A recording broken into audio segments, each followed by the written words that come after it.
Warner Brothers is deciding to do a little bit of early spring cleaning, and they're starting over on the gaming side. And well, when you see the moves that they're making, it really shouldn't shock you, because we're talking about a game that was in the headlines a couple of weeks ago for already costing Warner Brothers well north of $100 million. And as recently as last year, going through a full reboot. That is, of course, when it was first announced back in 2021, and they've seen nothing on their return. So of course, yeah, you know what? We're just not going to be going forward with this Wonder Woman game, which seems absolutely insane. Like, you take a look at the modern gaming landscape, and you have the quintessential strong female protagonist, and you can't get a game going on that? You can't get a game going on that from a studio that practically perfected. Okay, they perfected the Batman Arkham Asylum Origins City and Night combat in the realm of swordplay, and you couldn't make that work with your quintessential sword and shield protagonist? Like, what are you doing out there? Well, it's going to make a lot more sense when we start to walk through a couple of these additional points as well. But the Wonder Woman game from Monolith Studios and Warner Brothers Games has been canceled.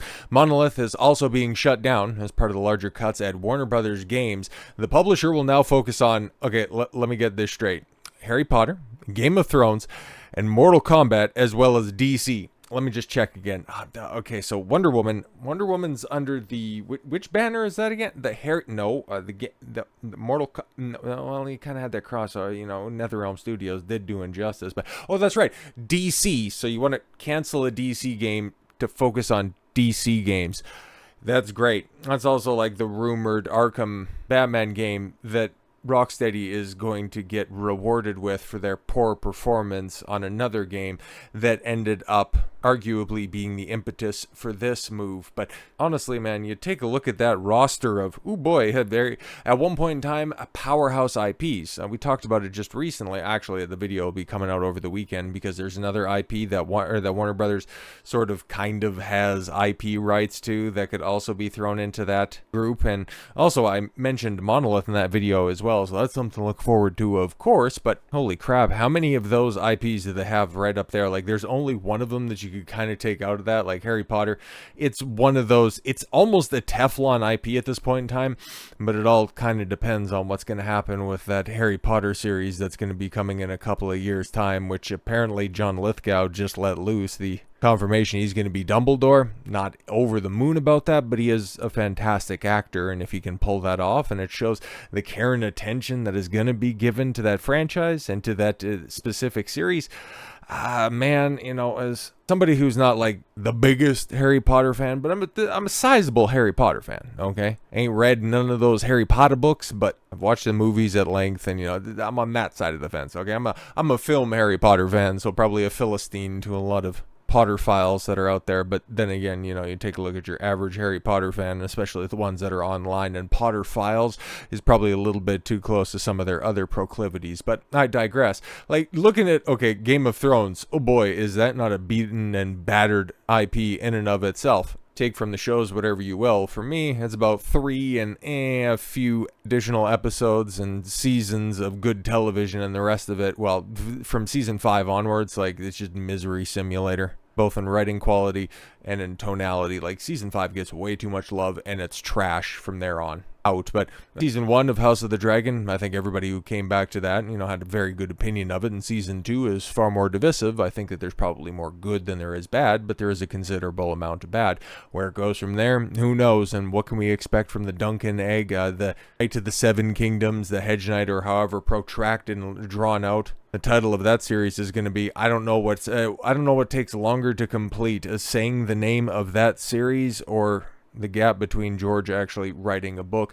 And then, of course, you got Mortal Kombat, which, yeah, it needs to get resuscitated. That's one film that I'm kind of looking forward to, mostly because Carl Urban is so goddamn reliable, and him being Johnny Cage, it really does seem like a slam dunk. But this is also Warner Brothers, the dumbest company in the business, and yeah, its previous game, the fact that it just got shut down in less than a year, like Mortal Kombat 1 is a fantastically spectacular disaster. So yes, outside of Harry Potter, Hogwarts Legacy sequel that is years away, what exactly is Warner Brothers going to be doing? okay? Because Monolith isn't the only studio that got shut down, and that's why we need to start connecting some dots here. So Warner Brothers cancels Wonder Woman game, closes Shadow of Mordor studio. Yeah, that's Monolith Games. That's what they're known for. Shadow of War, Shadow of Mordor. The Nemesis system, which Warner Brothers Games ended up copywriting, or so nobody else can use it. And it's like, okay, cool. Well, thank God you at least got those two games. And yeah, obviously, like Warner Brothers owns the patent, not Monolith specifically. And also, like, those games came out, oh boy, what was that? Like 2011, 2013, I think, for War. Mordor was it Mordor that came out first, and then it was War after that? I think that makes sense. But yeah, all of the people that made Monolith what it is, a name in certain circles, yeah, they aren't there anymore. Well, actually, nobody's there anymore because the studio's closed. Yet keeps, yeah, Rocksteady open as the game division, yeah, continues to reel from Sweet Baby Inc. failure. Now, let's keep it a buck. I don't really think that Warner Brothers is going to be giving them that much more rope, and hell, they could also be a part of the next round of layoffs, because as it sits right now, that whole Arkham game, remaster, whatever the hell they're going to be doing, that's just a rumor right now. That's just speculation off in the ether. Kind of like at the same time, when or rather the last time we talked about Wonder Woman, yeah, no, they rebooted the game, and it's coming out sometime. I don't know, they don't really have much to show for it, and I think we all came to the same conclusion that we've arrived at right now. This game's never coming out, and Monolith, yeah, I don't think it's along for this world. And surprise! Warner Brothers Games has officially canceled Monolith Productions' highly anticipated, yeah, Wonder Woman game. And that's actually a fair description, because honestly, like, a Wonder Woman game, it sounds fun as hell, okay? No, it wouldn't be woke, but chances are, you know, written by the people that were there at Monolith at that point in time, attached to the project, it probably would have been. But, you know, in a vacuum, the game could have been great. But chances are, and taking a look around at the rest of the AAA landscape, yeah, probably would have sucked. And when it comes to superhero games, oh, they're very much hit and miss. But DC is actually better at doing it than Marvel. Like, for every Spider-Man game, you also have, you know, the Avengers game. Remember that one? Yeah, no, nobody does. Square Enix wishes that you don't either. But those Batman games, back when, you know, Rocksteady was real Rocksteady, yeah, it kind of lays a foundation. And the fact that, yeah, had Monolith, yeah, you had that system, you have the sword and shield combat that you guys perfected with Shadow of Mordor and Shadow of War.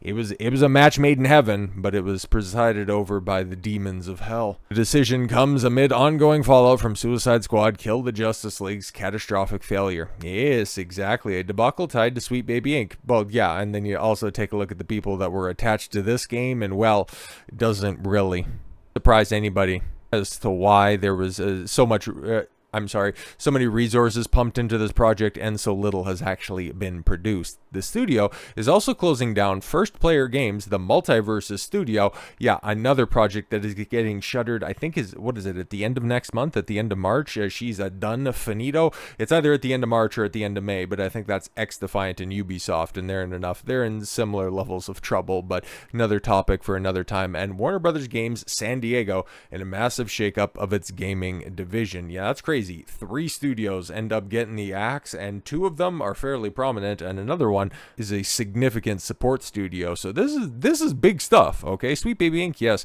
a narrative consulting company, yes, worked hand in glove with Rocksteady to craft whatever in the blue hell, you know, Suicide Squad Kill the Justice League ultimately was, costing, yes, Warner Brothers $200 million, and then, of course, MultiVersus, which, yeah, that studio gets shut down. It only ended up contributing $100 million. I know, right? Like, when you're dealing with in 9 digits, what's $100-200 million between friends, right? But Rocksteady, it was hit with a couple of rounds of layoffs, but they're still out there. Is it a prominent enough name so when they announce, yeah, there's another Batman game that's going to be coming, we know we shuttered that Wonder Woman project back, but hey, you know, Rocksteady is back at it, and they're going to be delivering another banger Arkham experience for you. Do they just hope that they can convince enough normies who are going to have enough of awareness where they're going to know, oh, okay, cool, that was the studio that worked on all of the great games, but then also at the same time not connect the dots that, yes, the people that were at Rocksteady to begin with are no longer there that were working on those original games, and then also they pumped out Suicide Squad Kill the Justice League. So it's an interesting tightrope that they're walking here. So the cancellation of the Wonder Woman project is particularly devastating, given the promise the game held. Monolith Productions, known for the groundbreaking Nemesis system from their Middle-earth games. Yeah, and again, you know, cutting-edge studio that brought you actually some of the best. Okay, at least for 360 PS4 era, I guess I should say PS3, PS4 era, okay? Like, they brought you, you know, the best Lord of the Rings games, as opposed to a lot of the other crap that's been pumped out there, and they're just, yeah, you know, just thrown to the side. Was set to bring some dynamic storytelling to the DC universe. The Nemesis system, celebrated for creating unique enemy hierarchies and rivalries, was expected to breathe life into Diana's world, potentially placing iconic villains like Ares, because he will destroy you, Cheetah, and Cersei into procedurally generated hierarchies. Yeah, could have been great. Could have been a lot of fun, but it just never materialized. Wonder Woman was shaping up to be an open-world action-adventure game where players would step into Diana's, I don't know why that was difficult to say, iconic boots, wielding her lasso of truth and engaging in deep strategic combat. But that's all for naught. It was never confirmed that they would be leveraging the Nemesis system, but you put Monolith on a project and it's just kind of assumed, right? But what's truly insane about the entire situation is the AAA gaming industry is so desperate, yes, for female-driven games to succeed. That's what I said at the beginning. You get projects like Forspank and Star Wars Outlaws. Hell, Suicide Squad killed the Justice League. Like, Harley Quinn was front and center on that abomination. Dustborn. Even when you have the character creator screens of everything, okay, whether it's based or it's a woke game, it's always bitches first and foremost. It's just wild to see what's going on. And yeah, it's another step in the direction, and it's something that we're going to be talking about. I think, even before this news dropped, I recorded a video. I think it's coming out for the weekend or maybe later this week. But regardless of this news, I was opining that, oh boy, the AAA industry, especially with the releases that are out right now, they're in tough. It's definitely not a boom situation. It's very much a bust situation, pun not intended.